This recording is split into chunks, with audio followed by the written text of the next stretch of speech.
Down. I'm going to take my seasonings.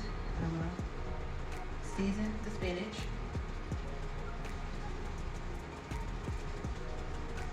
Okay. And then we're going to take a little bit of this Tony Saturated and we're going to put that in here too, just to give it a little flavor. We don't want to over season it, but we don't want it with no seasoning. And then we're going to use this one right here by Lawry's. This is the parsley and garlic. And then we're going to put some garlic powder in here. Okay. The last thing we're going to do is take the rest of these onions, sweet onions, and shallots, and we're going to just add it into the pot. It's got some garlic in here as well. This will make sure that the spinach has flavor. Okay? And after that, break that down.